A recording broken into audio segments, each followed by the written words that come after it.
Hey, this is Sharif Yunus here with another episode of Golden Hour, joined by Dr. Kevin Majors. Kevin, good to be here with you again. Hey, Sharif, great to be back. Yes. Well, Kevin, we had a chance recently to go through a book called Essentialism, which I guess, it was written back in 2014, but it has some really great ideas that maybe we talk about some of them in Optimal Work, but it's kind of in the same area of work and life and how to live your ideals and how to make good choices and decisions. So I thought it would be a great thing for us to go into this more, explore the idea of essentialism, and see how it relates to our approach. What do you think? That sounds great. Yeah, and it seems like two people had emailed me about this very book within Mm. like maybe a couple weeks of each other. Uh-huh. But it seemed that there's interest in this book, especially among people who are really familiar with optimal work. So I think it's a great book to discuss. Yeah.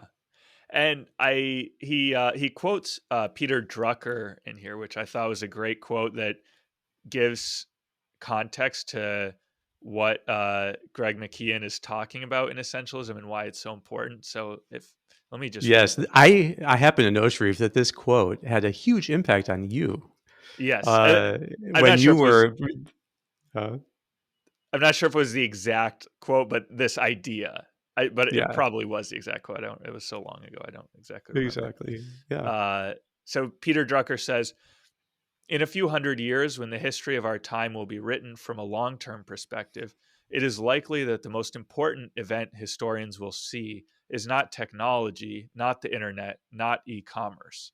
It is an unprecedented change in the human condition. For the first time, literally, substantial and rapidly growing numbers of people have choices. For the first time, they will have to manage themselves, and society is totally unprepared for it. So I think that's a great Hmm. uh, kind of setting it up that, like Peter Drucker would say, we live in the age of the knowledge worker, where more than at any other time, people make decisions about how they're going to spend their time and what they're going to do because most people work now with information, Yeah. and they decide how they're going to spend their time, how they're going to spend their days, and so they need to manage themselves. And this was what got me, very interested in ideas along the lines of optimal work many years ago. So that's why it helped resonate. It was seeing optimal work as a solution to many of these problems that Peter Drucker is talking about, and now Greg McKeown is thinking of essentialism in the same way. So, Yeah. And one of the signs of a knowledge worker is that you know more about what you're doing than your boss knows about what you're doing. mhm. So I think that that's the sense like that applies to a huge number of people nowadays. Yeah. Even though that you might not, it doesn't mean that you're an office worker. It's just that if you know more about your immediate responsibilities than your boss knows, you actually need the approach of essentialism. Hmm. And I think essentialism fits right into that. Essentialism means saying no. It just means getting used to saying no. I think that the idea of it is not hard to get at all. It's just that you look at all the competing, like the competing interests that are in your life vying for your time and attention, and you go through a process sifting through what's essential and what's non-essential. And then you ruthlessly eliminate the non-essential to the extent that you can. And then you learn how to maximally like make the essentials bear fruit and have progress. Hmm. So yeah, why would a person do this? To just go through and ruthlessly kind of root out the things that are non-essential. Yeah. Well, I think that it's essential for order to contain a hierarchy that has to be ordered. So if you're going to try to put order into 1 hour or 1 day or your life, you absolutely have to have a hierarchy. Hmm. What is going to be the thing that wins? He has this thing where he talks about priority, the history of priority or priorities as a word.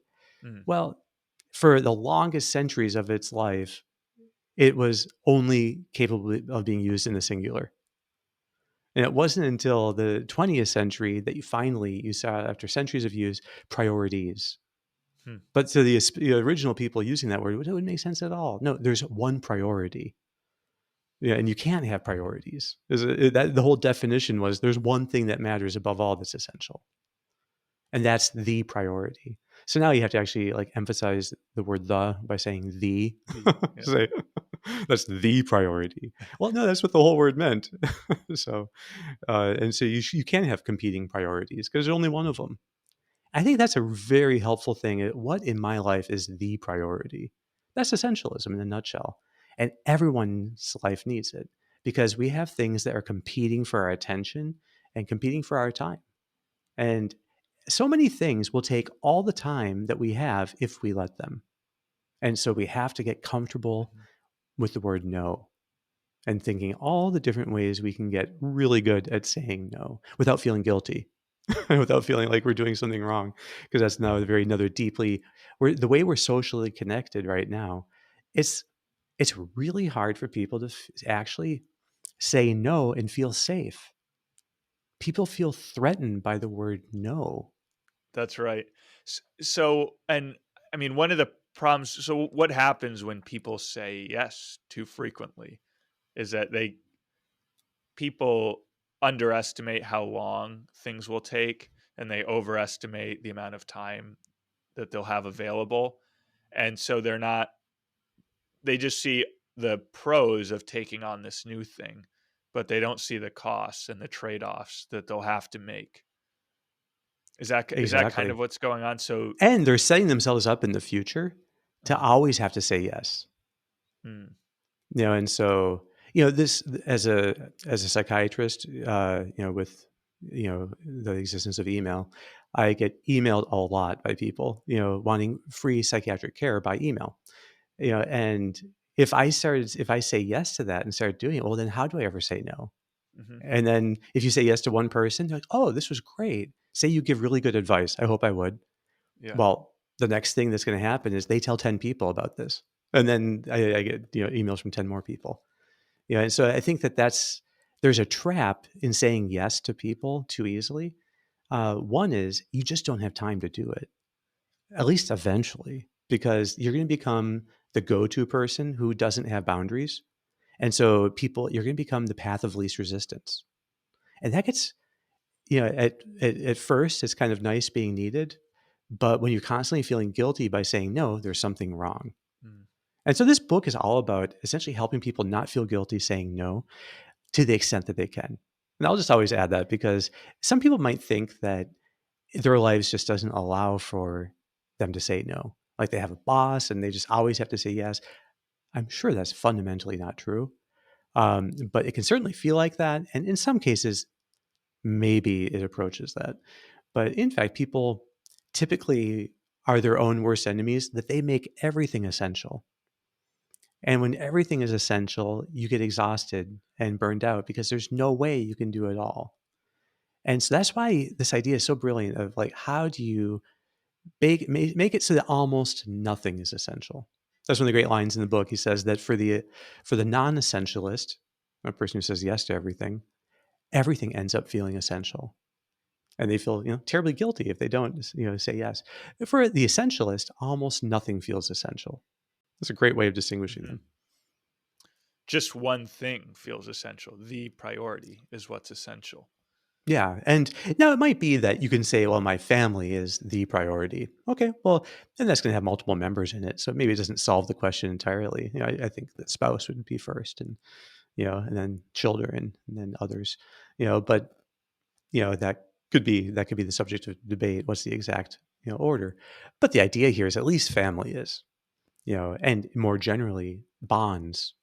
I think, and this is a thing, he doesn't actually make the case in the book for bonds, even though every single example of people being an essentialist means essentially putting bonds over projects, and Mhm, so you're always thinking about deepening relationships as being the most meaningful. But the book is an argument of how the essential thing is actually love, and your the real order in your love, and that you're actually giving your best time to those that you love most. Which is, I think, that's a challenge for everyone.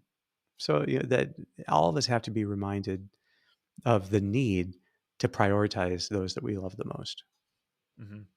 So, do you see essentialism as kind of a strategy that, okay, it's a strategy that in general you say no to things unless it's, essential and gonna deepen the bond with the person that you love the most, and then you say yes? Or is there a kind of philosophy behind it that people need to get on board with? Hmm, that's a good question. I think that in a way, if it's really true that you can become an essentialist, now I don't like labels. I don't like people labeling themselves, and so I wouldn't want someone to go around. Well, I guess I'm a non-essentialist, Mhm, or I'm already an essentialist, and then you won't grow in it.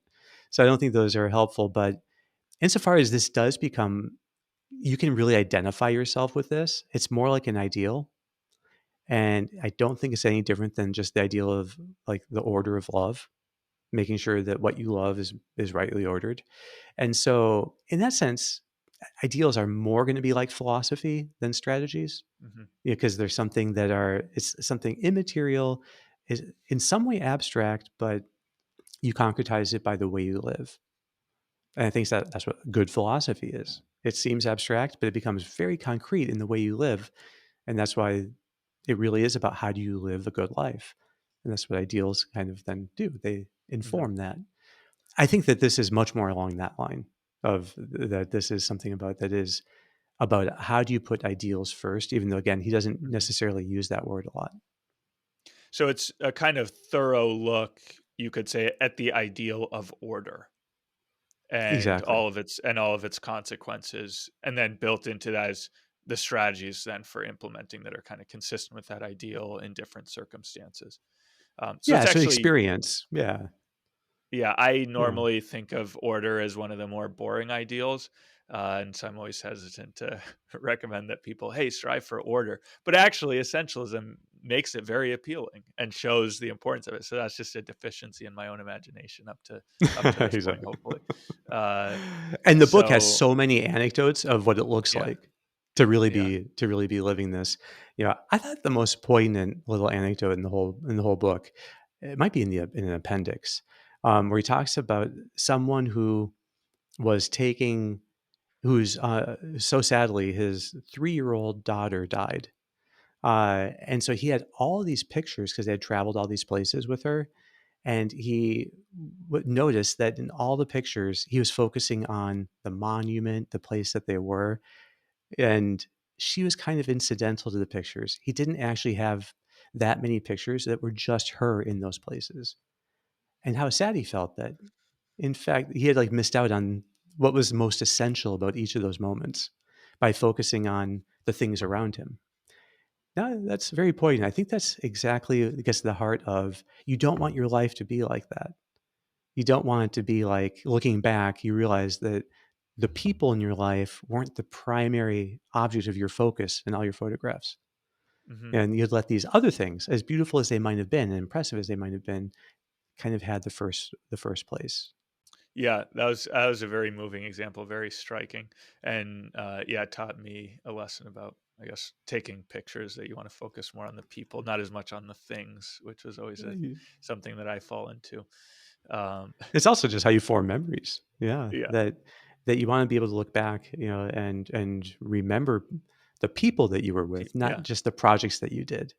hmm, hmm, And when you look back to, like, your previous place of work, and I know your previous place of work before OptimalWork, you were very happy there, but you can always think, "Okay, did I" like, the people that were do I think more when I think of that job, do I think more of the people or more of the hmm, projects? hmm. And I think that that's the right way to be going about thinking about life is the people that you're with and how do you then make sure that you're making the most of your time with them. And so this gets into the idea of what essentialism the philosophy Hmm. applies to, and so in some sense it applies kind of to your whole life. It Yep. applies to your career. He goes into this in some detail of wanting to make sure that your career has a kind of essence to it. There's certain that you see your career as a project that you're moving forward, and you don't get caught up in just small little projects that take your focus away from the overall trajectory of your career, and then relationships. Uh, and then you were telling me earlier about applying it actually to an hour of work, that you can be an essentialist about an hour of work, Yeah. right? Yeah, and that's the nice thing about this, because it is something rather abstract. It does apply at all these different levels. So how do you balance career and family? Okay, it's not really a balance. It's like, how do you make sure family stays first? In your career, how do you balance the important projects from the unimportant ones? And again, it's not really balance. It's like you actually have to come down on the side of really focusing on what's important. And that's exactly how you do an hour of work. That within a golden hour, you're coming up with an essential intent for what you're going to be doing in this next hour. And that means you're excluding all other intents. Again, the maybe the least glorious little, part of the golden hour is setting a perimeter, but it's a wonderfully simple and powerful tool. Hmm. Just close. This is part of the essential intent you're demonstrating. Yeah. And so that's why, yes, it can seem kind of philosophical to get to the essential intent of what am I seeking here, but it really isn't, because when you sit down to work, it just means you turn everything else off. And so you close the browsers, and make sure no other programs are running, and the phone won't disturb you, and so on. Well, that's, I think, essentialism right there. That you have a tight perimeter to the extent that you can, and be able to commit yourself to this next task. Even a distraction, if it's really a distraction, what it means is it's non-essential. Because if it were essential, it'd just be part of the task, or part of your overall arching, what your task in life. So I think like fighting distractions really comes down to saying yes to the essential and no to the unessential, the non-essential. And Hmm. you keep that up throughout the hour of work. The other thing is he wants people to basically have such a clear intent when they're doing this hour of work, I would say, or when they're doing, in a project at work or in their whole life, that you can actually say, yes, I achieved it.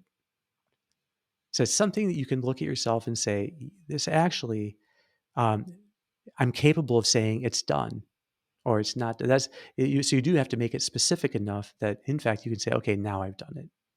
And actually, it occurs to me now as you say that, that also the steps that we encourage people to write out, the steps of the task, Hmm. Yep. those are as important for saying what the order that you're going to do things in, also what you're not going to do. Yeah. Because if you just, when you outline the steps, you're saying you're committing to doing these things. But if you didn't write any steps at all, it might be that many other things would creep in, and you wouldn't have a way of kind of saying, okay, and you Yes. just kind of have this attitude, oh, I got to do this thing too. But if you've written out the steps, then you know, okay, it's not on my list of steps, so I'm not going to do it right now. Because you had this idea when you started the task, what was the end that you were aiming for? Hmm. And then the steps you kept aligning to that end. But after each little step, you could have gone 5 different directions. And if you have, 5 different steps, well, what a multitude of misdirections you could have gone down Hmm. if you hadn't laid them out in advance. And so the right having this essential intent when you begin something has a way then of reducing the decisions you make all throughout the way. If every single time you got to the end of a step, you had to choose which of 5 will I do now, it gets tiring. Yep. When you first are starting a task, it's much easier to see the lay of the land and the whole thing, and it's not as tiring to make the list. So again, these are very simple, humble like approaches to getting work, to working at your best, but they're very powerful. And Hmm. they really do save you energy because you laid it out in advance. Another thing he says is that uh, that it's basically how much you save. One good no in time. It saves you like 1,000 other no's. Mm. So that you just are cutting down radically how much, you know, these, because everything will have a way of kind of, as you commit yourself, you're going to have to be saying no to tons of other things to get those things done. So you might as well have just said no at the beginning. Kevin, maybe we could also now just get into, we've talked, generally about his approach. He also has a very specific strategy for implementing it. So I thought maybe we could now that we're towards the end of the discussion, go into that and explain that a little bit more.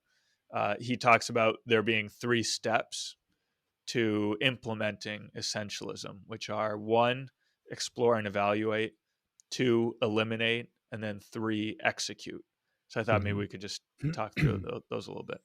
Yeah, and those are great steps. I think that's, in some sense, what I do whenever I'm talking to someone. You're exploring, well, okay, what's getting the lay of the land, trying to see what's the essential thing from the non-essential thing, and then you really focus and do the work on one particular topic, Hmm. which means I guess you eliminate the rest of them from consideration, and then you help the person to form strategies for how they're going to carry that out and execute it. Hmm. So again, the book Essentialism does a wonderful job mirroring my you know experience and kind of confirming that this is something fundamental to all work. So the first step, exploring, which is just asking yourself the question, what really is the most important thing for me to be paying attention to right now? How do I know if I'm overextended?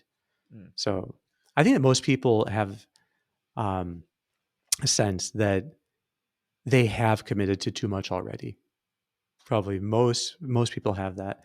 If not, it comes with a little bit more success or a little bit more time, because he has these 4 phases, just to mention real quick, but I think they're good. The first is you get really focused on good work. The second is you succeed. The third is that opens up many more options and people seeking your opinion. So then just the options keep multiplying. And then the fourth is chaos. So that in the end, success in any task can set the stage for chaos because you get this, you become known as the person to go to for this thing. So in the explore phase, you're kind of wanting to see, where in my life has that happened? Where's the chaos?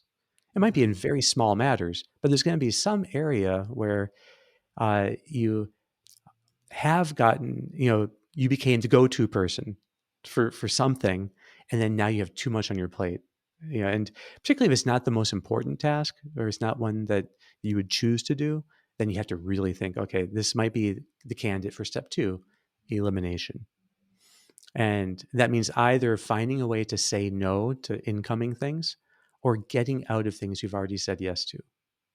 Yeah, again, that's a nice reminder that um, it's okay to admit you made a mistake when you said yes.